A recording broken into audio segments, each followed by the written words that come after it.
Boa tarde, meus irmãos. Um prazer estar aqui com vocês nessa tarde, onde juntos vamos aqui estudar da palavra do Senhor. Então, lembrando aqui da nossa proposta, dessa nossa série de estudo, nós estamos estudando a carta que Paulo escreveu para a igreja que havia em Roma. E hoje vamos analisar o capítulo 8. Então, nós passamos aí estudando desde uma introdução sobre essa carta aos Romanos, do capítulo 1 até o capítulo 7. Todos esses vídeos estão aí gravados na plataforma do YouTube, você pode ter acesso a esses vídeos. Hoje, então, vamos entrar no capítulo 8, um capítulo magnífico, um capítulo muito bonito e um capítulo que você pode enxergar sua identidade em Cristo. É um capítulo muito bom se você não está enxergando quem você é em Cristo. Você lê para você se animar e se alegrar em Cristo Jesus. Então, é esse capítulo que nós estudaremos a partir de então. Para a gente dar uma introdução aqui neste capítulo, vamos lembrar o que nós estudamos no capítulo 6 e no capítulo 7.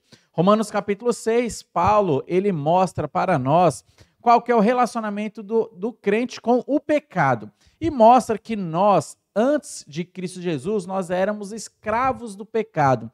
Mas agora, em Cristo Jesus, nós morremos para o pecado, ele já não pode mais nos condenar.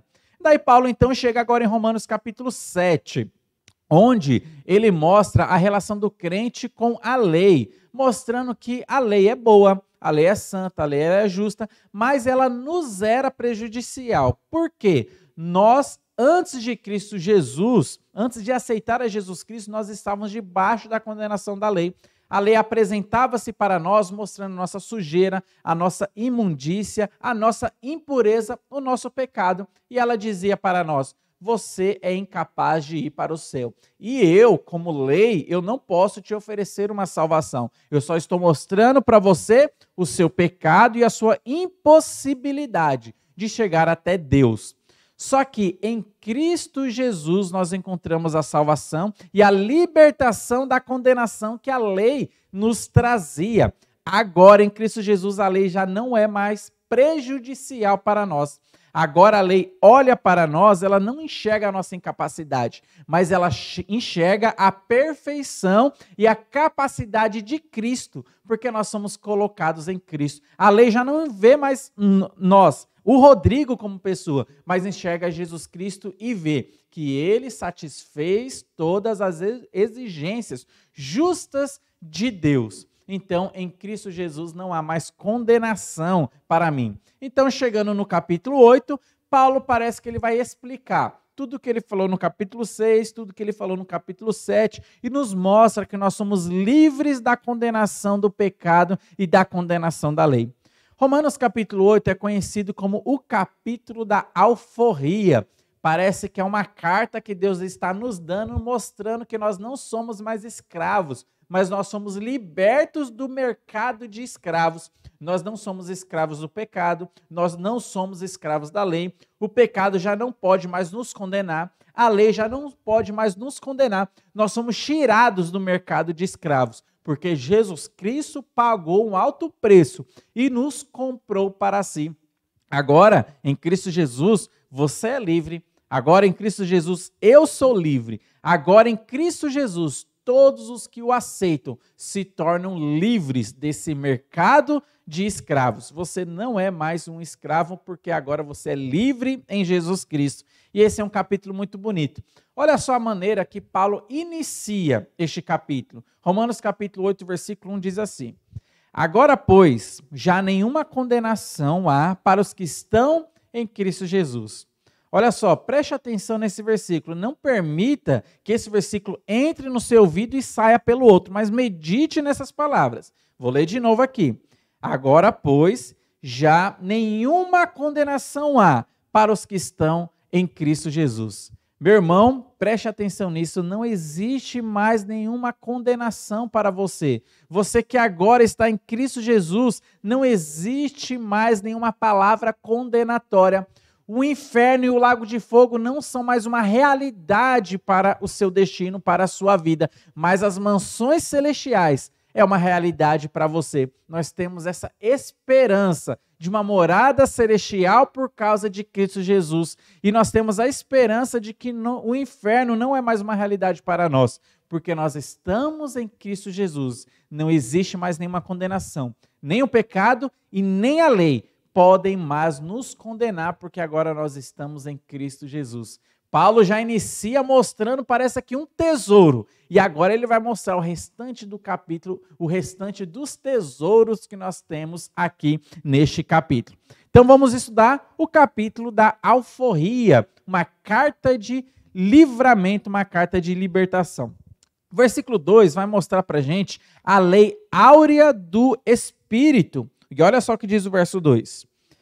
Porque a lei do Espírito da vida em Cristo Jesus te livrou da lei do pecado e da morte. Olha só que interessante esse versículo. Existe uma lei que o Espírito Santo trouxe, que é a lei do Espírito da vida. E esta lei foi superior a uma lei de escravidão, foi superior à lei do pecado e à lei da morte. E nós somos libertos, tirados debaixo dessa lei de pecado e de morte e de condenação e de um destino infernal, e fomos tirados porque existe uma lei superior no Espírito Santo. E agora que você aceitou a Jesus Cristo, você tem o Espírito Santo, você foi tirado da lei de condenação, da lei do pecado, da lei da morte, e agora você foi posto na lei do Espírito da vida. Olha só que interessante como é colocado o nome do Espírito Santo aqui, Espírito da vida, Espírito de vida, porque agora você tem a vida eterna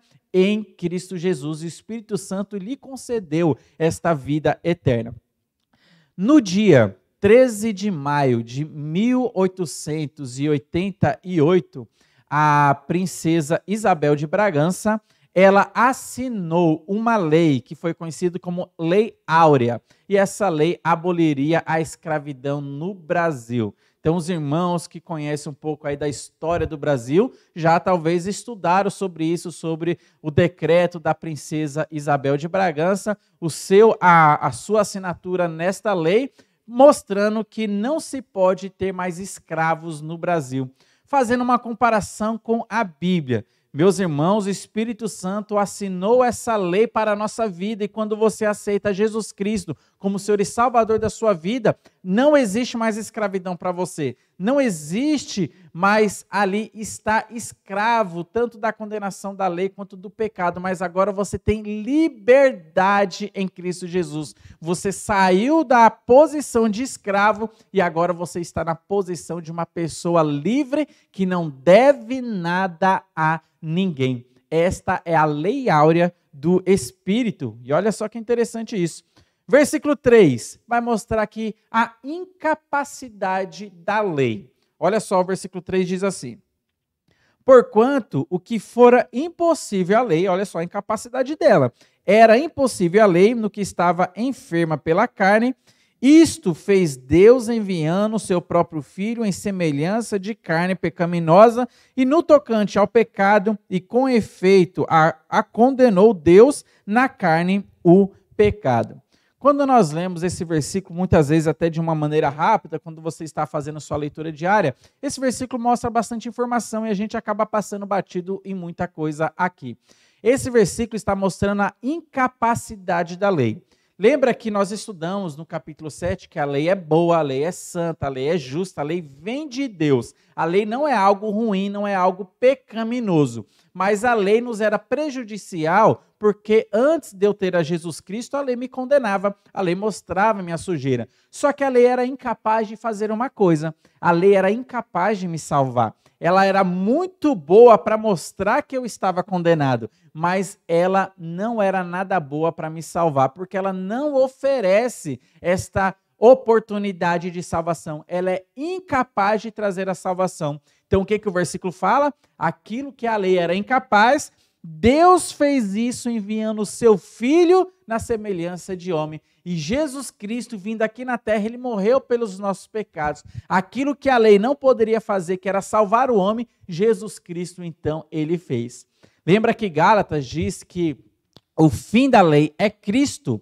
Então, existe esse versículo em Gálatas trazendo essa frase. O fim da lei é Cristo. Ou seja, a finalidade da lei é mostrar a Cristo Jesus. E é para isso que a lei serve. A lei não pode nos salvar, mas a lei mostra que nós somos condenados e ela aponta para Jesus dizendo, ele é perfeito, ele é o único que pode salvar. Eu sou incapaz, eu sou insuficiente, eu não posso oferecer salvação para você. Mas se você for para Cristo, você vai receber a salvação. A lei nos serviu de aio, ou seja, a lei nos serviu como um professor, como um instrutor, para nos mostrar que nós precisamos de Cristo Jesus. E a lei vai nos conduzindo até Cristo Jesus, porque a lei mostra que nós somos incapazes e a lei mostra a sua insuficiência de salvar. Então ela aponta para Jesus dizendo, ele quem pode salvar você. Então, Paulo aqui em Romanos capítulo 8 mostra a incapacidade da lei. E ele vai além. Agora vai mostrar que a lei não condena quem tem o Espírito Santo, porque você recebeu o Espírito de vida. E o versículo 4 diz assim, a fim de que o preceito da lei, os mandamentos da lei, se cumprissem em nós, que não andamos segundo a carne, mas segundo o Espírito. Olha só, tudo que a lei exigia, toda aquela perfeição e estilo de vida perfeito que a lei exigia, foi cumprido em nós, através de Jesus Cristo, porque nós não conseguimos cumprir as exigências da lei. Nós não conseguimos cumprir os 10 mandamentos da lei, nós pecamos em todos os pontos, os 10 mandamentos da lei. Se você já pecou em um desses pontos, você se tornou culpado de transgredir toda a lei, todo o mandamento de Deus. Mas Cristo Jesus, sendo perfeito, quando veio aqui na terra, ele cumpriu todas as exigências justas e santas da lei. E agora que nós somos colocados em Cristo Jesus, a lei olha para nós como se nós também tivéssemos cumprido toda a lei. Não pela nossa capacidade, mas porque Cristo cumpriu e nós nos tornamos participantes dessa vitória. É por isso que Romanos diz que nós somos mais do que vencedores, porque nós recebemos uma vitória que nós não conquistamos, mas Cristo conquistou essa vitória, cumprindo todas as exigências da lei, e nós nos tornamos participantes dessa vitória. A lei já não pode mais condenar você que está em Cristo Jesus e tem o Espírito Santo. E olha só o versículo 5 a 8. Paulo agora vai fazer uma descrição da vida de quem não tem o Espírito. Como é a vida dessa pessoa? Como que é a vida de uma pessoa que não tem o Espírito Santo? Como era a sua vida antes da conversão? O 5 a 8 diz assim, porque os que se inclinam para a carne cogitam das coisas da carne, mas os que se inclinam para o Espírito, das coisas do Espírito. Porque o pendor da carne dá para a morte, mas a do Espírito para a vida e paz. Por isso, o pendor da carne é inimizade contra Deus, pois não está sujeito à lei de Deus, nem mesmo pode estar. Portanto, os que estão na carne não podem agradar a Deus. Então, Paulo agora olha para trás e vai lembrar de como é a vida de uma pessoa que está na carne, ou seja, a vida de alguém que não tem o Espírito Santo. Vai mostrar que ele não pode agradar a Deus. Ele é insuficiente para agradar a Deus, porque ele não tem o Espírito Santo que está guiando a sua vida. A lei olha para esse homem e vai condenar, porque ele não tem o Espírito Santo. Mas quem tem o Espírito Santo tem uma inclinação para as coisas de Deus. Quem não tem o Espírito Santo tem uma inclinação para as coisas mundanas, para as coisas do mundo, para satisfazer os desejos pecaminosos. E aqui Paulo, então, dá aqui um esboço de como é a vida de uma pessoa que não tem o Espírito Santo. Ele chega à conclusão, é uma vida triste, é uma vida sem Deus, é uma vida sem Cristo, uma vida sem paz, uma vida sem esperança, é uma vida de condenação, uma vida triste no lamaçal do pecado. Esta é a vida das pessoas que não têm o Espírito Santo. Eles não possuem a alegria verdadeira. Eles possuem as alegrias momentâneas que este mundo oferece, mas não é uma alegria permanente, uma alegria eterna, uma alegria que olha para o céu. É apenas uma alegria que olha para as coisas daqui para a terra. Então, Paulo, depois dele mostrar aqui como é a vida da pessoa que não tem o Espírito Santo, ele então agora vai se propor a mostrar a vida da pessoa, como que é a vida da pessoa que tem o Espírito Santo. Olha só o que diz o versículo 9 até o versículo 11, dizem assim, Vós, porém, agora ele aplica para você. Vós, porém, não estáis na carne, mas no Espírito, se de fato o Espírito de Deus habita em vós. E se alguém não tem o Espírito de Cristo, esse tal não é dele. Se, porém, Cristo está em vós, o corpo, na verdade, está morto por causa do pecado, mas o Espírito é vida por causa da justiça.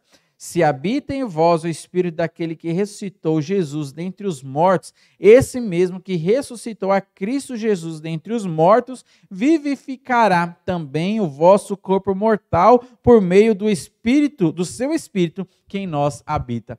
E aqui, meus irmãos, nós temos palavras esperançosas nesses versículos aqui. Paulo, ele nos mostra que nós temos uma esperança de mudança até do nosso corpo. Quando o Espírito Santo habitou na nossa vida, quando você creu em Jesus Cristo e você foi selado pelo Espírito Santo, Deus trabalhou com seu espírito. Então, você ganhou vida espiritual. Hoje, Deus está trabalhando com a sua alma, trazendo santificação, mudando o seu estilo de vida, mudando as características de como você vivia numa vida pecaminosa. Então, isso é o processo de santificação. Mas no futuro, pela ação do Espírito Santo, Deus vai transformar também o nosso corpo, a terceira parte do nosso ser, espírito, alma e corpo. E no dia do arrebatamento da igreja, nós teremos os corpos transformados e encontraremos com Jesus Cristo nos ares. Aí nós estaremos para sempre separados da presença do pecado. E fomos separados no passado da condenação do pecado no dia em que você creu em Jesus Cristo. Hoje você está sendo separado da influência do pecado cada dia mais pela santificação. Deus está extraindo a influência do pecado na sua vida e ele que está te influenciando para o bem, mas no futuro, Deus, então, no dia do arrebatamento, vai te separar da presença completa do pecado e você não vai ter mais nenhuma relação com o pecado. E aqui está a demonstração da vida de um crente, da vida da pessoa que tem a Jesus Cristo. E dentro disso, Paulo vai ainda além, mostrando como que é a sua vida, no que você pode acreditar, no que você pode crer, o que você já tem em Cristo Jesus. E no versículo 16, ele vai mostrar que não há razão para nenhuma dúvida. Olha só, você não precisa duvidar de Deus e da sua salvação em Cristo Jesus. Versículo 16 diz assim: o próprio Espírito testifica com o nosso espírito que somos filhos de Deus.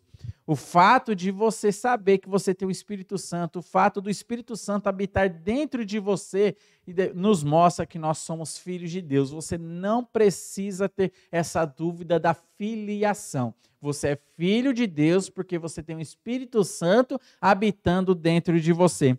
E ainda além, versículo 26 vai nos mostrar que não existe oração bloqueada.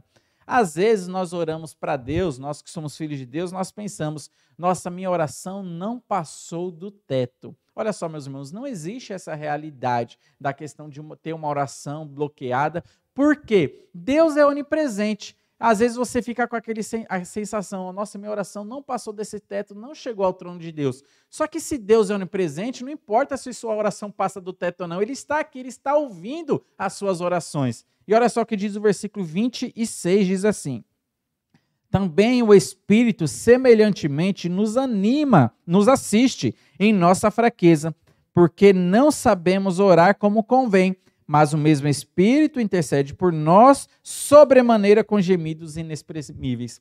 Então você não sabe orar, nós não sabemos orar, eu não sei orar corretamente, mas olha que existe um corretor.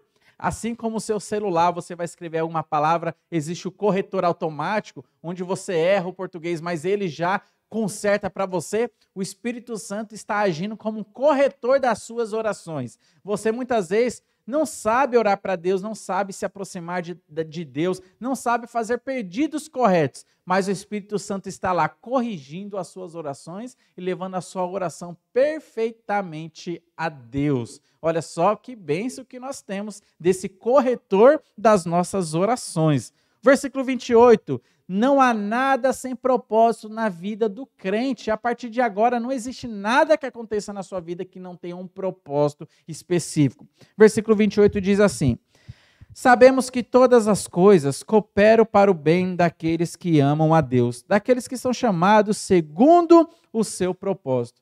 O versículo aqui é muito específico. todas as coisas cooperam para o bem. Às vezes nós vivenciamos coisas na nossa jornada cristã que a gente fica pensando, que propósito teve isso? Nossa, esse dia parece que não teve nenhum propósito para a minha vida. Isso que eu fiz não teve nada de resultado. Mas note que o versículo está mostrando o contrário. Você que é salvo em Cristo Jesus, tudo que acontece na sua vida, até as coisas ruins que acontecem na sua vida, até momentos de dificuldades que você passa, como, por exemplo, depressão, Deus vai usar essas coisas ruins para trabalhar no seu caráter. Até momentos de tribulações que nós passamos, dificuldades que nós passamos na vida, notícias ruins que nós recebemos, Deus vai usar essas coisas para produzir coisas boas em nossas vidas. Porque Deus é perito em transformar maldições em bênçãos. Deus é perito nisso e tudo Ele vai usar para trabalhar no nosso caráter, para trabalhar na nossa vida, para que nós sejamos mais parecidos com Cristo Jesus. Então você não precisa dizer, não existe um propósito na minha vida, ou não existe propósito nas coisas que acontecem na minha vida. Existe sim, e Deus usa todas essas coisas para o seu bem, para trabalhar na sua vida e trabalhar no seu caráter. Olha só o versículo 31. Vai mostrar que nós que somos salvos agora, nós não temos mais nenhum inimigo à altura. E o versículo 31 diz assim: que diremos, pois, à vista dessas coisas? Se Deus é por nós, quem será contra nós? Olha só que versículo magnífico. Não existe ninguém contra nós, porque se Deus é por nós, ninguém pode ser contra nós. Então a palavra de Deus nos mostra essa segurança. Não existe nenhum inimigo que consiga te tirar das mãos de Deus. Não existe nenhum inimigo que ele consiga se apresentar e seja poderoso ao ponto de fazer com que Deus não ame mais você, ou que fazer com que Deus esqueça você aqui na terra. Não existem inimigos à altura, porque Deus, ele é por nós. E Paulo vai além, no versículo 32, vai mostrar que nós não temos perdas de bênçãos. Versículo 32 diz assim: aquele que não poupou o seu próprio filho, antes por todos nós entregou, porventura não nos dará graciosamente com ele todas as coisas? Olha só, se Deus não poupou nem Jesus Cristo, você acha que ele vai fechar as portas de bênçãos espirituais para você? Se ele não poupou nem o seu próprio filho, você acha que ele vai mudar de ideia depois que você crê em Jesus Cristo e ele em algum momento vai dizer, bom, fulano não vai vir mais para o céu porque ele cometeu algum tipo de pecado, então vou fechar essas portas das bênçãos para ele, ele não vai poder mais entrar aqui na Nova Jerusalém. Olha só, meu irmão, o versículo está falando que Deus que não poupou nem Jesus, então isso significa que nenhuma das outras bênçãos ele vai esconder da gente, mas tudo nos é dado porque ele garantiu isso dando o seu filho por nós. E isso é uma bênção que você pode agradecer a Deus, essa certeza que Deus te ama. Versículo 33 vai nos mostrar que não existe acusação que é aceita por Deus. Versículo 33 diz assim: quem tentará acusação contra os eleitos de Deus, é Deus quem os justifica. Nós, a partir do momento que nós cremos em Deus, nós também somos considerados eleitos de Deus. Nós somos justificados por Deus.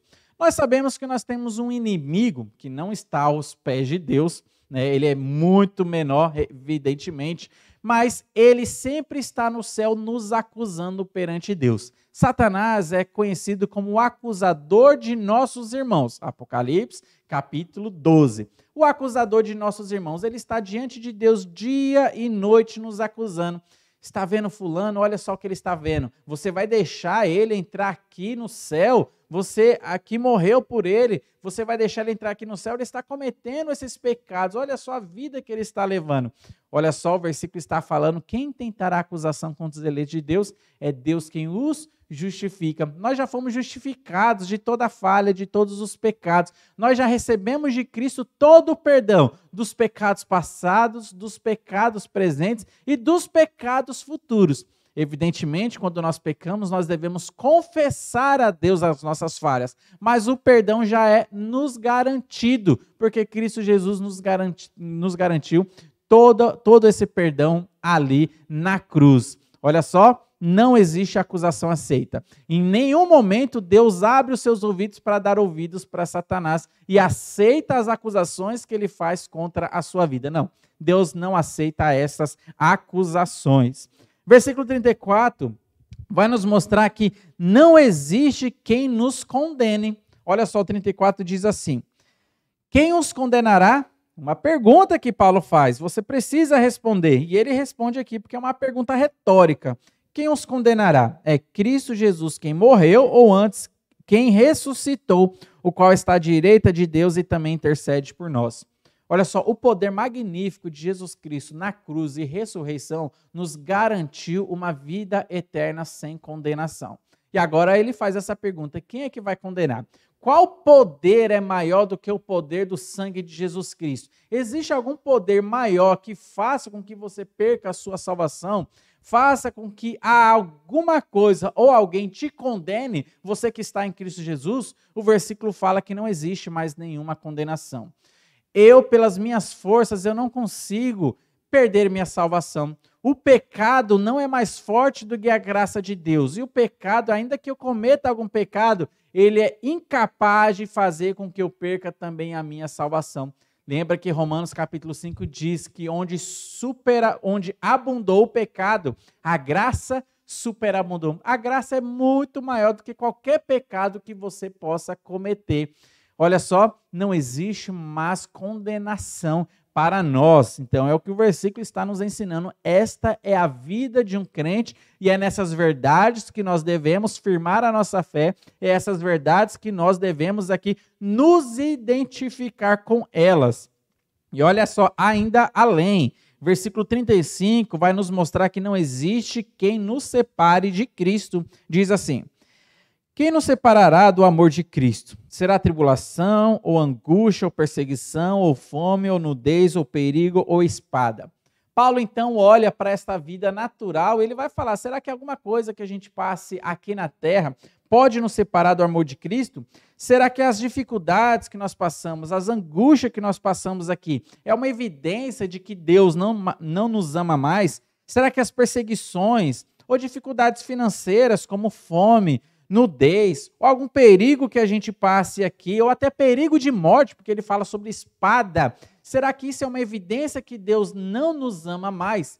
Pelo contrário, a palavra de Deus fala que isso não é evidência. Dificuldades nas nossas vidas que nós passamos aqui, uma dificuldade financeira que você tem, um boleto para pagar que você tem e você não está conseguindo pagar. Isso não é nenhuma evidência que Deus não te ama. Pelo contrário, apesar de todas essas coisas, o seu amor continua intacto por você.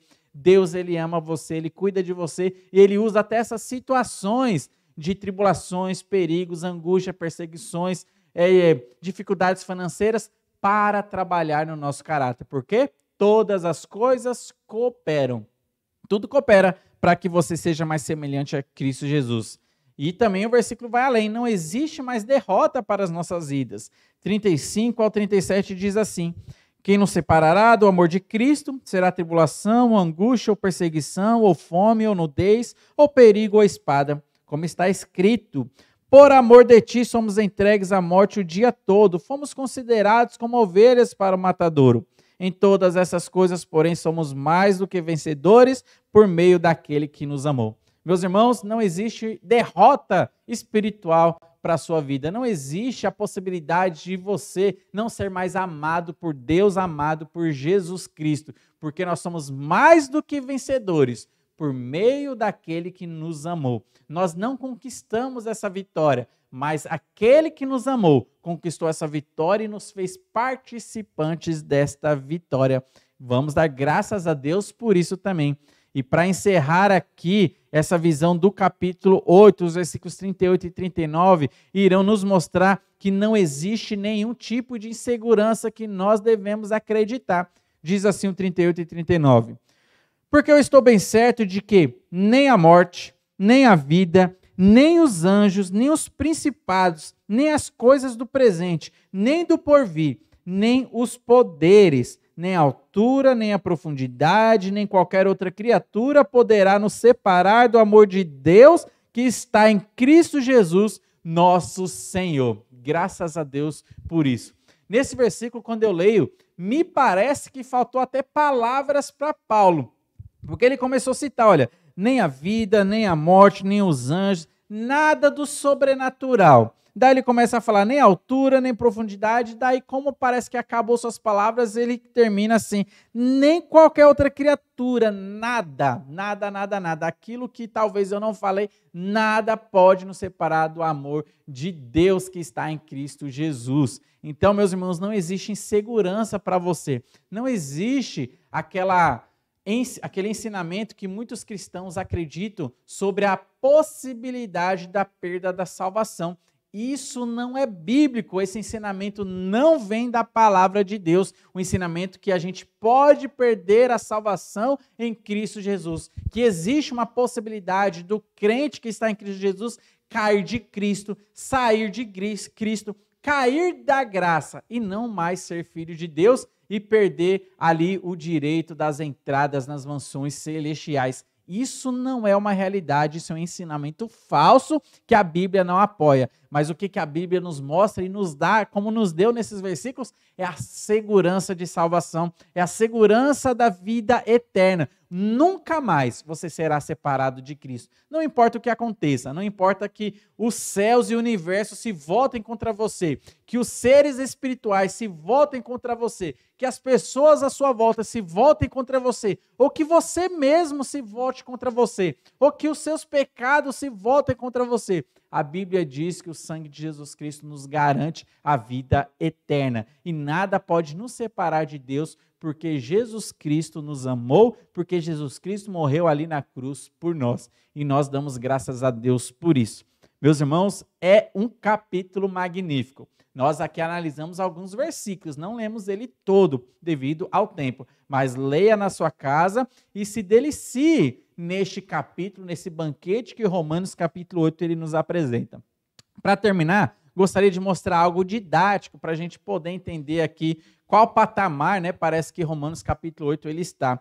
Paulo, quando ele apresenta aqui o seu evangelho em Romanos, ele parece que começa a mostrar o vale, mostrar ali a situação ruim que nós vivemos.